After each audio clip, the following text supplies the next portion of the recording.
This is Fresh Air. I'm Terry Gross. Our guest today is best-selling author and New Yorker magazine staff writer David Grann. Grann has a knack for finding little-known stories from history and turning them into books that are page-turners. His new nonfiction book is no exception. It's about a shipwreck and mutiny in the 1700s. Martin Scorsese already has plans to adapt it into a film. Scorsese already adapted Grann's book, Killers of the Flower Moon, into a film that will be released later this year. An earlier Grann book, The Lost City of Z, was also adapted into a film. Our producer, Sam Brigger, spoke with David Grann yesterday.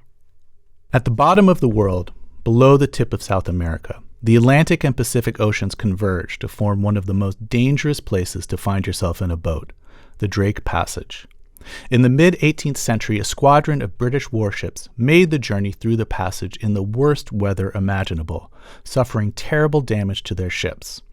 One man of war called the Wager went missing and wrecked upon the rocks of a desolate island off Patagonia. At first, the castaways maintained the naval laws and discipline of the British Empire under their captain, but that unraveled under the hardships they endured, including poor shelter, punishing weather, and starvation. There was murder and cannibalism, and the captain lost the respect of his crew, especially after killing one of the sailors by shooting him.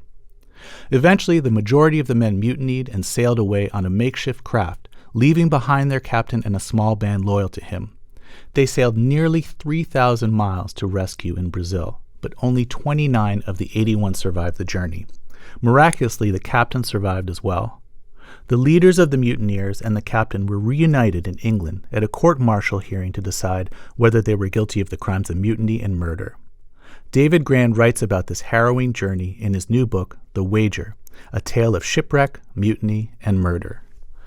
Well, David Grann, welcome back to Fresh Air. Oh, it's so great to be back on the program. So your book takes place in the 1740s when the British Empire went to war against its rival, Imperial Spain. And the war was called the War of Jenkins' Ear, and we can leave that to readers to find out why it had that name. But there was a secret mission that a squadron of 5 British warships took. Tell us about that mission and where they were going.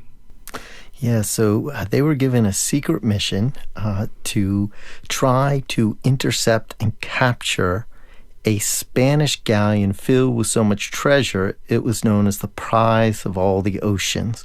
And so they were going to sail across the Atlantic, around the violent seas of Cape Horn, into the Pacific, and then try to intercept this ship somewhere off the coast of the Philippines. Believe it or not, that was part of the mission, and there was a real whiff of piracy to it all. Yeah, I mean, it sounds like a heist movie, but like, isn't this piracy? Isn't this almost illegal during that time? It wasn't illegal. It was actually it was the end of a certain era of buccaneering. But in that period, seamen were offered a tantalizing prospect, which was a share of the prize money. So yes, there really was a piratical element to this secret mission. And can you set this conflict in the larger context? Like, what were Britain and Spain fighting about? Yeah, so Great Britain was seeking. This was the kind of terrible age of empires, and Great Britain was seeking to expand its empire into Latin America and break its rival Spain's hold over that region. And so this war was sparked by imperialists who were hoping to break that Spanish hold over this region. And as I said in the introduction, even today, rounding Cape Horn is considered very dangerous. What makes it so tricky? Oh, it is the worst. It is among the worst, if not the worst, seas in the world. And the reason is that the seas travel uninterrupted, unblocked by any land around the globe. And so they travel about 13,000 miles without having anything to slow them down. And then they funnel around Cape Horn. A 90-foot wave can dwarf a ship's mast.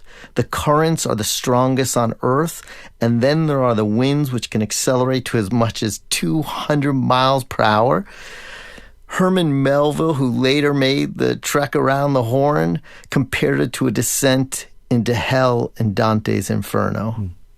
And you say like they're facing these waves, which they have to ascend and descend, and then like in the hollows of the waves, there are these deadly icebergs.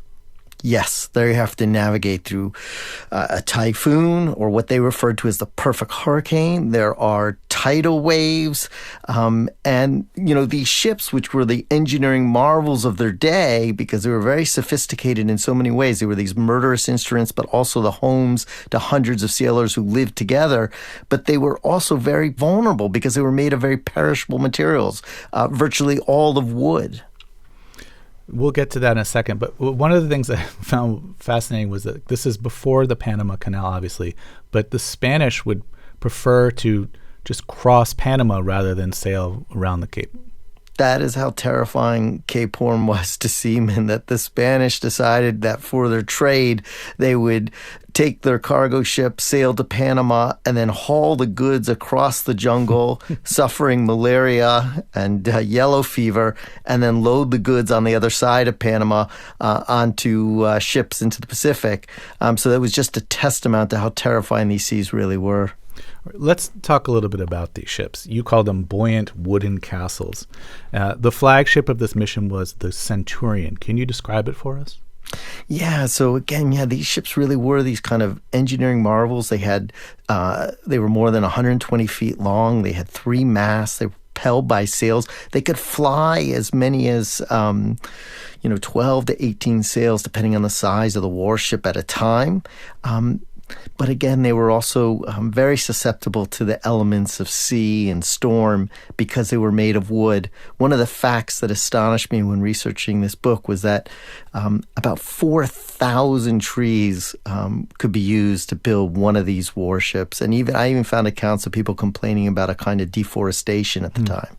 Yeah, it's amazing to me, like these boats are built to be as sturdy as possible, but as you say, they constantly need repairs because of the sea and storm damage they face.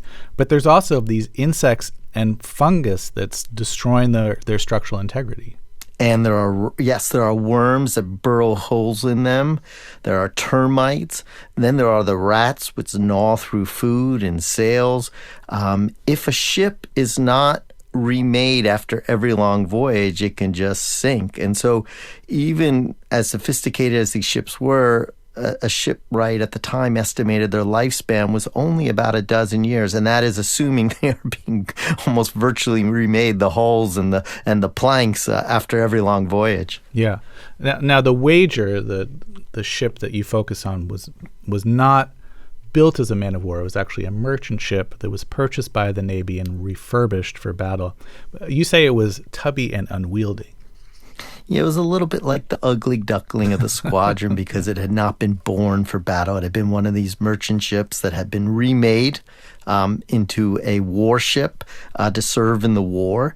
It was the lowest rated ship. In that period, they rated warships by the number of cannons, and the Wager had 28, so it was a 6 rate, which was the lowest rate. And it had been named after the head of the Admiralty at the time, a man named Sir Charles Wager. And the name, in many ways, seemed fitting because they were all, in effect, gambling with their lives. So these boats also needed a lot of sailors to work properly. You say that the Centurion, the flagship of this mission, needed 400 sailors, and that's only one of the ships going on the mission. There are 4 other warships, there's a scouting boat, and 2 cargo ships. They all needed personnel, but the Navy was having a hard time recruiting enough men. What means did they resort to find the manpower? Yeah, so Great Britain at that time did not have conscription, and it had exhausted its supply of volunteers during this war for the Navy. And so for the squadron, which was desperately short of men, and men were the most essential element, you needed skilled seamen to operate these very complex vessels. And so what they did was they dispatched the press gangs, and the press gangs would roam into cities. They would roam into ports and towns, and they would look for anyone with the telltale signs of a mariner. If you had even a little tar on the tips of your fingertips, tar was used on a ship a lot. They would say, oh, you're a mariner. They would round you up. They would put you on these, basically like these floating jails, and take you out to the ship, and you were forced to go unwillingly on a voyage that might last 3 years. Even then, the squadron was short of men, so the Admiralty took the extreme step of rounding up soldiers from a retirement home, many of whom were in their 60s and 70s. They were missing an assortment of limbs. Some were so sick they needed to be lifted on stretchers onto these ships before the voyage. Everybody knew they were sailing to their deaths. Back to the press gangs for a second. You describe how the press gangs would row out to returning merchant ships, and these are ships that may have been out in sea for years, and would snatch sailors off those boats so that the sailors wouldn't be able to see their families. They would be put right back onto another boat. And then also you describe how there's this poignant scene where family and wives would go to the docks looking for their loved ones, trying to peer into the floating jails to see if they could get one last glimpse of the men before they were sent off again. Yeah, I mean, those scenes give you such a poignant sense of the human toll, these expeditions. You know, you could have been a loved one waiting for somebody to come home, and then you hear they've been snatched. You haven't seen a husband or a brother or a son for years and years. And then you just hope to catch one last glimpse before they sail off. And given how perilous this voyage is, not only this may be the last glimpse you have of your loved one. Let's talk a little bit about life on board these boats. Although they were huge vessels, there were so many sailors that unless you were, say, like the captain, you didn't have a lot of personal space, right? Yeah, like on land, real estate was a reflection of a class society and hierarchical society. So the captain had a great cabin, a large cabin with a balcony overlooking the sea. But the petty officers were in very small quarters, and the seamen had to sleep on hammocks separated only by about a foot at most, the distance. And, you know, so in jostling seas, their elbows and knees are bouncing against each other. And there could be dozens of boys on board, some as young as 6 years old. What jobs did they have? Yeah, so I mean, what's so interesting about these ships is that they really are these floating civilizations that are almost like a test or experiment in human sociability, because people from all walks of lives and all ages are thrown onto these ships. You know, they begin as strangers, most of them. There could be boys as young as 6. You could have men in their 80s. You have aristocrats, you have dandies, you have city paupers, you have professional craftsmen, you have free black seamen. They're each given a different kind of mission on the ship. The boys tended to be, they were like powder monkeys. They would, run about carrying the gunpowder in battle. Many of them were there to be trained, to learn how to live on a ship so that they could grow on to become seamen. And some might even be from well-to-do families who are in training to eventually become officers. Yeah, one of those is actually John Byron, who later is the grandfather of Lord Byron, the poet. The way you describe it, one of the more dangerous jobs on board was climbing the mainmast. Can you describe how harrowing that is? Yeah, it's harrowing. So you mentioned John Byron, for example, this midshipman who is 16 years old when the voyage set sail. And he has to learn, how to work and operate on a ship. And one of the tasks he has to do is to climb these masts that can that can rise as much as 100 feet. They would have to climb along these ropes that hold up the masts on the exterior and scurry up them. It wasn't like ships today where you could kind of work the sails from down on the deck. You had to go up and then climb up and climb up. Sometimes when you were climbing, your back was nearly parallel to the deck and the sea. Right, because the ship is moving. This is not a static pole. The ship is rocking back and forth. No, I mean, and it's important to mention that, there will come a time on this voyage where not only are they rocking back and forth, they have to do this in hurricanes and typhoons. So they are swinging as if, they were spiders clinging on as the ship rocks, close to 45 degrees to one side and then 45 degrees to the other. I have to ask you what the toilet situation was like. Well, everything on a ship had its own name, and the toilet was known as the head. It was basically a hole in the water, and it would just kind of shoot through and down into the sea. But in storms, for the average seaman, when it became so rough, and when they were going around Cape Horn, the seas were coming over the entire bow of the ship. washing some of the heads away and making it impossible to use them. It would not be right to call it a privy because there was no privacy. Yes. So you'd be a landlubber if you called it a privy. Right. So there's a sea battle in your book, and we won't give the details of it, but one of the things I was surprised to read was just how close the warships would get to each other before they started firing their cannons. Yes, they did, because the weaponry, while very lethal, was not very accurate over distances. So they would come side by side, parallel to each other, and they would just unload their cannons, also firing musket shots. They would have men climb the mast to kind of pick people off on the deck. And the other thing that is I wasn't aware of, again, until working on this book, was that, I always assumed that the cannons were the most lethal part. You get hit by a cannon, you get hit by a musket shot. But the greatest danger during battle was actually splinters, because these ships were all made of wood, that if a cannonball hit the ship, it would send this just splinters flying, some as long as 2 feet, 3 feet, 4 feet, and they would spare the men and boys and kill them.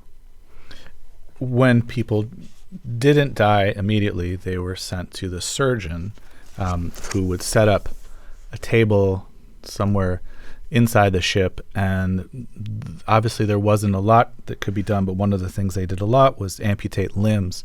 And in your book, you have a diagram from the period that shows how to amputate limbs. First of all, I wouldn't know how to amputate a limb from looking at this diagram. But secondly, the thing that just seems like such a lie about it is you have the surgeon, there's a man and he's holding out his arm.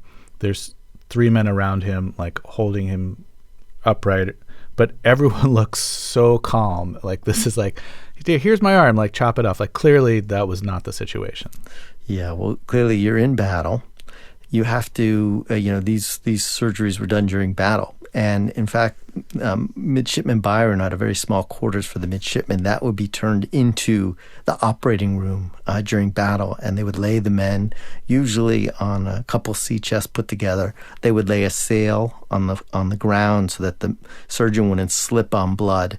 And then a couple men would hold the patient down, and the surgeon would just saw as quickly as possible with a blade, usually trying to do it within a couple minutes at most. And then there was no anesthesia. I mean, that's the other thing. There was just no anesthesia. Yeah. So you could just imagine the pain. There was a lot of documentation that happened on these boats. A lot of the officers would keep logbooks. Even some non-officers would keep logbooks. Why were these so important? Yeah, so the Admiralty and the British Empire and the government required the senior officers all to keep a logbook, the captain and lieutenant, of almost a daily occurrence of the wind and the elements and unexpected accidents and remarkable incidents. And this was partly a way for the British Empire, which was during this age of ruthless expansion. These documents provided a kind of encyclopedic knowledge of what the world was like, what these uncharted seas were like. All this was being fueled back to the empire for further trade and conquest. These documents were also very important because if anything happened on a ship, let's say there was a mutiny or a shipwreck or something went wrong, they would become entered into evidence at a court-martial, and officers were instructed not to alter them or to edit them because it raised suspicions. And some of the logbooks of the Wager survived the wreck, and you actually got to read them. What was that like? Oh, yeah. I mean, it's hard to fathom how some of these documents survived typhoons and the tidal waves and the shipwreck and made it back. And you can hold these incredibly brittle documents from the 18th century. You open them up in a box and you pull them out. Dust just blows out of them. The covers are almost disintegrating. But they are a wealth of information and let you to really meticulously reconstruct this expedition from day to day. There are muster books, there are log books, there are journals, and much more. We're listening to the interview Fresh Air's Sam Brigger recorded with David Grann. Grann's new book is called The Wager, a tale of shipwreck, mutiny, and murder. We'll hear more of the interview after a break. I'm Terry Gross, and this is Fresh Air. Hey, this is Seth Kelly, producer at Fresh Air. And this is Molly C.V.Nesper, digital producer at Fresh Air. We co-write the weekly Fresh Air newsletter. It's recaps of the week, staff recommendations, gems from the archive, and a glimpse at who's coming on the show soon, all in one place. It's also a fun peek behind the scenes, what goes into the producing and editing of the interviews, and a chance to meet the people who make Fresh Air. You can subscribe by going to whyy.org/freshair. You'll hear from us soon. Now, back to the show. Let's get back to the interview our producer Sam Brigger recorded with best-selling nonfiction author David Grann, who's also a staff writer at The New Yorker. His previous books include The Lost City of Z and Killers of the Flower Moon. His new book is about an 18th century British warship that crashed on a remote island off Patagonia. The castaways faced terrible conditions and eventually mutinied against their captain. Some of them were able to reach safety by sailing nearly 3,000 miles to Brazil on a makeshift boat. The book is called The Wager, a tale of shipwreck, mutiny, and murder. So, David, there's two important characters in your book that will become like the opposing poles in the mutiny. One is the captain, David Cheap, and he actually starts this journey to South America as a second in command of a different boat, but he's promoted to captain of the Wager after its captain dies. Give us a little sense of him. Yeah, so Captain Cheap was somebody who on land was plagued by debts and chased by creditors, but he had always found refuge on the regimented, wooden world of a ship. And on this voyage, he had finally obtained what he had always longed for. It was his deep ambition, which was to be captain of his own warship and to have a chance to possibly capture a lucrative prize. Right, and the other character is John Bulkley, who was the gunner of the Wager. And the gunner is in charge of the boat's munitions and was usually a very responsible and reliable person, which would describe Bulkley. He was considered a natural leader among the sailors. Yes, he was in many ways the most skilled seaman on board the Wager. He was, as you said, an instinctive leader, but because he did not come from the aristocracy or from the wealthier classes, he knew that it was unlikely that he would ever have a chance to become a commander of his own warship like David Cheap, the captain. Okay, one of the biggest enemies the squadron has to face was disease. First, as the warships are crossing the Atlantic, there's a typhus breakout, and typhus is carried in the feces of lice, just for anyone who didn't know that.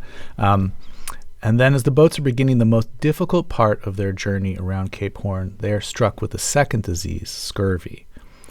We now know that scurvy is caused by a vitamin C deficiency, and it's actually easy to prevent and to cure by eating citrus. But at the time, people didn't know this. Ships didn't carry citrus on board or really any fruits and vegetables, and the sailors were defenseless against the disease. It sounds like scurvy was a ticking time bomb to any boat that traveled over a certain amount of time. That is true. Scurvy killed more seamen than, all the other potential dangers at ship, tempests and other diseases combined.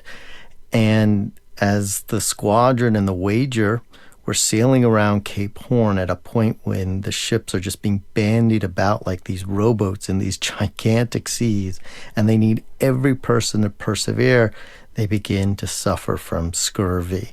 And they don't know what causes it, but their hair begins to fall out, their teeth fall out, and as some seamen say, the disease got into their brains and they went raving mad. Okay, so the ships are making their attempt to round Cape Horn. How did it go? Oh, not so well. They are being, they lack men. At one point, I think at one of the more extraordinary moments, they can't even fly their sails because they keep blowing out. And so, if they take down all the sails, they can't control the ship. So one of the commanders orders his men to climb the mast during this storm while the ships are rocking violently, and to use their bodies as these threadbare sails so that the captain can help turn the ship. So imagine this. You have these men and boys standing 100 feet in the air, their bodies concave as a gale force wind blows against them. And the captain was able to turn the ship around, but one of the men was lost and fell into the sea, and the others could see him desperately swimming after the ship futilely. Yeah, that's an amazing part of the story. So he doesn't want to use sails because the winds are so strong, but so he just needs a little bit of power and control, and so that's why he has these sailors go up there and act as sails. Exactly. Yeah. One of the reasons I find this book so compelling is that I just have absolutely no interest whatsoever in getting on a boat and trying to round Cape Horn. Like, it just sounds like the worst possible scenario to me.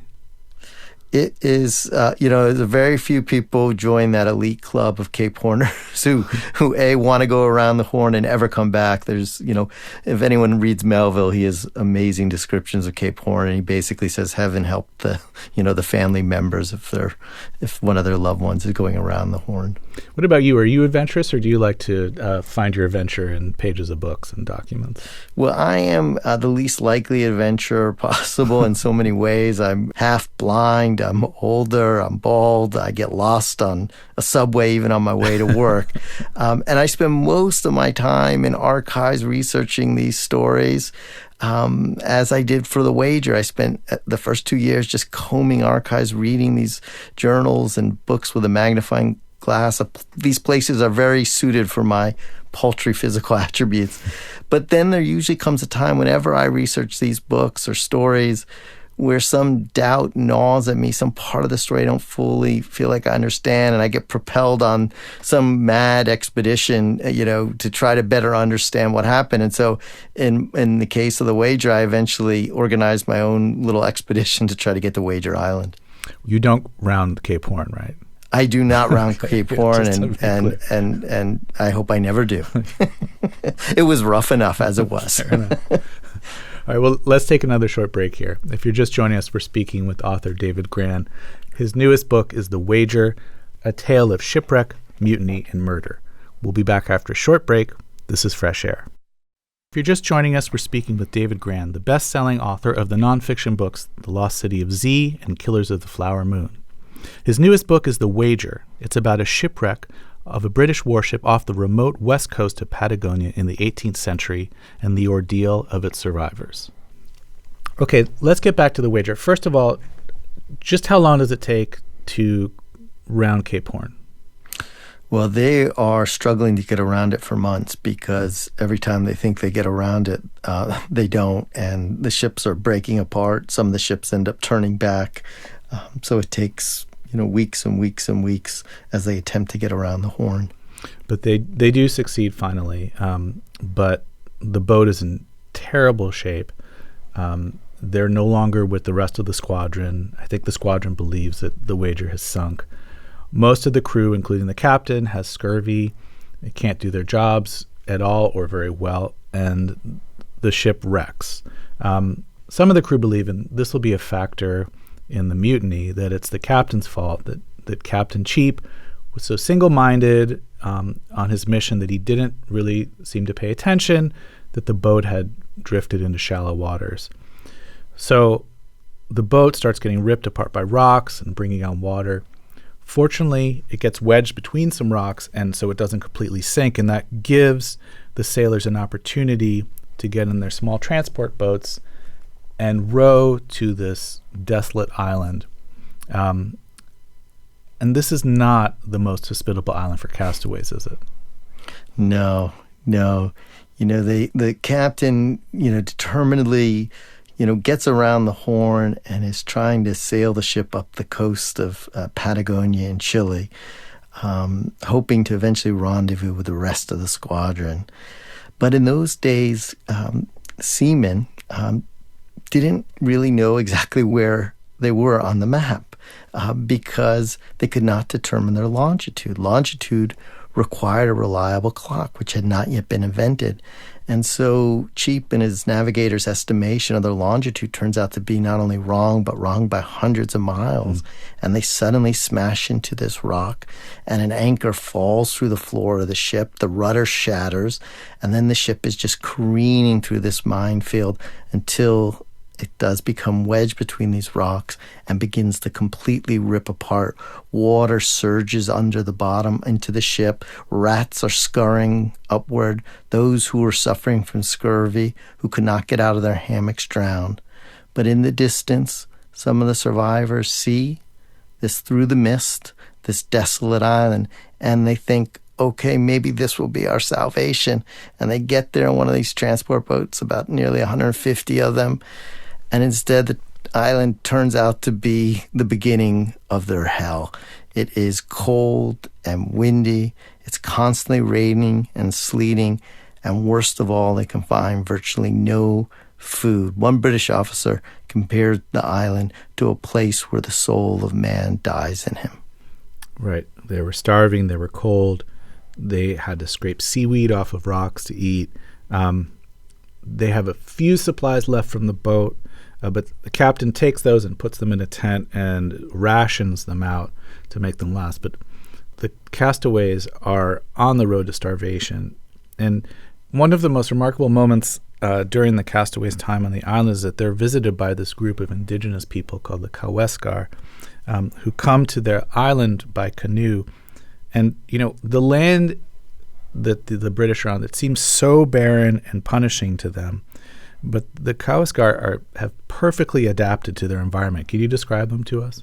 Yeah, like other Patagonians, they have been in the region, native Patagonians, they've been in the region for hundreds and hundreds of years. And so they had adapted to this very difficult environment. They traveled mostly in small familial groups.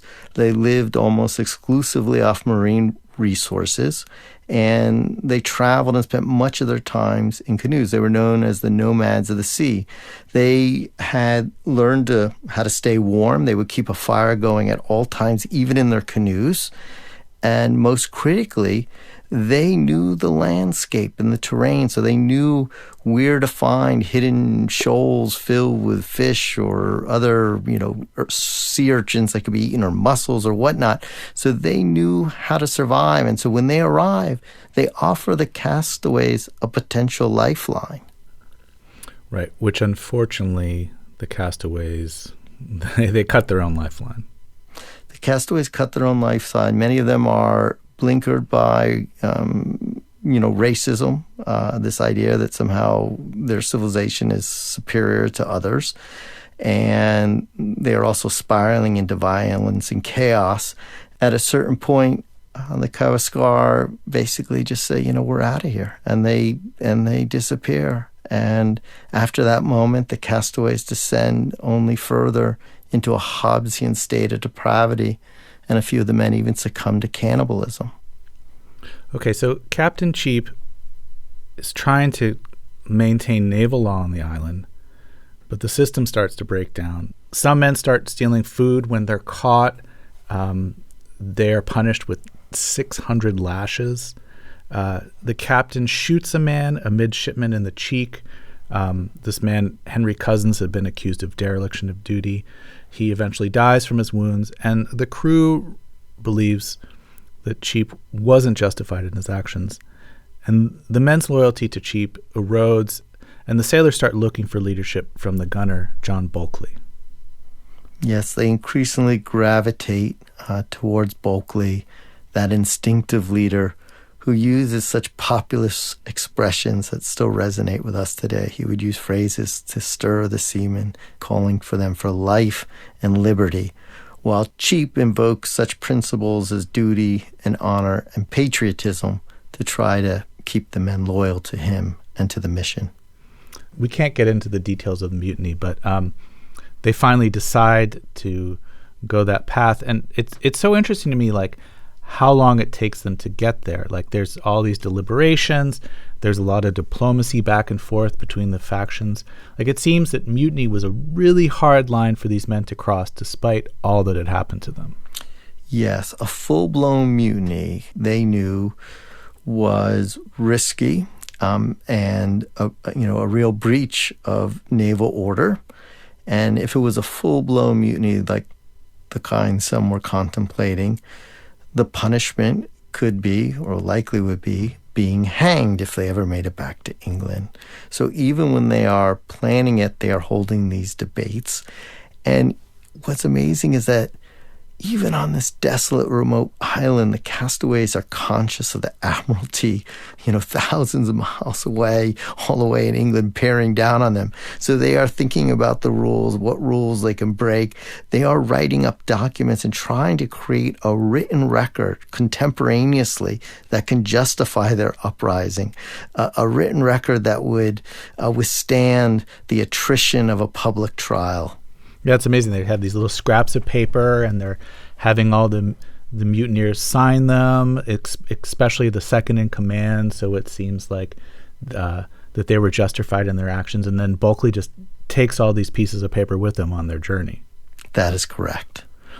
Okay, so once the boat is ready, the mutineers take control of it and leave Captain Cheap along with the few remaining men loyal to him on the island. He actually requests to be left there rather than to be taken prisoner on the boat. And Bulkeley and his men make this journey almost 3,000 miles successfully, but you could not call it an easy trip. No, it was not an easy trip. And one important caveat upon leaving the captain, they didn't really leave him with a working boat to get off. And so I think the assumption to some degree, or at least from Cheap's point of view, is he was being left to die so that he could never share his story. So if the others made it back to England, only one version of the tale would prevail. If you're just joining us, we're speaking with author David Grann. His newest book is The Wager, a tale of shipwreck, mutiny, and murder. We'll be back after a short break. This is Fresh Air. So only 29 of the 81 men who take this trip survive. One actually dies, I think, as they made it to safety. And we won't get into the story, but miraculously, Captain Cheap and some of his men are rescued from the island by a group of native people. And we'll save that to the readers. But it's amazing, first of all, that these men survived. They made it to safety. Greatly diminished, but they all make it back to England. And there the survivors engage in this sort of war of words. Like some of the men, including Bulkeley, publish accounts of their experience, in part to make money, but also to sway public opinion to their side. And this is all happening at a time of increased journalism and publishing. Can you sort of talk about that? Yeah, there was greater literacy. Printing was cheaper, so there was a real explosion in newspaper writing, in travel literature. They were known as the Grub Street hacks, which is where a lot of the publishing had been located, who were these kind of, for the first time, writing kind of done by professionals for individual profit rather than patronage by the aristocracy. And so you had these profusion of accounts, and these accounts that were being released by the various seamen and members of the expedition struck a chord. And what's so important to understand is why they did this. They get back to England, and after waging a war against all these elements, they are summoned to face a court-martial where they could be hanged. So they begin to wage this war over the truth, releasing their accounts. And there is, they each shape their account, probably the way we all do in some way, in order to emerge as the hero of their stories. There's a famous line from Joan Didion who says, "We all tell ourselves stories in order to live." But in their case, it's quite literally true. They must try to tell a convincing tale in order to spare their lives. And, during this battle over information, there is disinformation. It's just like today. There is misinformation, disinformation. There were even allegations of fake journals and a kind of fake news of the 18th century. So Bulkeley and Cheap are called to a court-martial hearing by the Navy, and Bulkeley's concerned he's going to have to defend himself against the charge of mutiny, and Cheap's main concern is that he's going to face a charge of murder, which is punishable by death for the shooting of the midshipman Henry Cousins. The court-martial actually takes a surprising turn. What happens there? Yeah, so many of them fear they're going to be hanged, and they have good reason to fear that given the naval code, given that this had been a full-blown mutiny, given that jeep had shot somebody without asking questions, without a proceeding. Some of them prayed before going in. But when they go into the court-martial, something astonishing happens. They aren't asked about anything that happened on the island, none of the alleged crimes. Instead, they're only asked about what had caused the shipwreck. I would compare it to the authorities stopping a car and finding a dead body in the trunk and asking the driver only why he or she had a busted taillight. And it turned out that the Admiralty and those in power really didn't like any of these stories. Right. And Bulkley and Cheap, while they have a lot of concerns about each other's behavior on the ship and who is responsible for the wreckage of the ship, they decide to censor themselves because they see the way that the court-martial is going, that they're not going to have to face those more serious crimes. Yes, and after that single proceeding about what had caused the wreck, everybody is let go. And it became, as one naval historian called it, the mutiny that never was. And you say that the Navy behaved this way because the whole affair had just been a public relations disaster for them and the British Empire. What do you mean by that? Yeah, so, this expedition that had set out with nearly 2,000 men, more than 1,300 of them had died. It was really kind of a folly of imperialism. It was a mission kind of bungled from the start in planning. The public had clamored for war, but as so often with wars, didn't actually really want to pay for it, so they sent off their various people, in many ways, simply to die. Thousands and thousands of other seamen had died during other battles during this war period, and the war was kind of a bloody stalemate.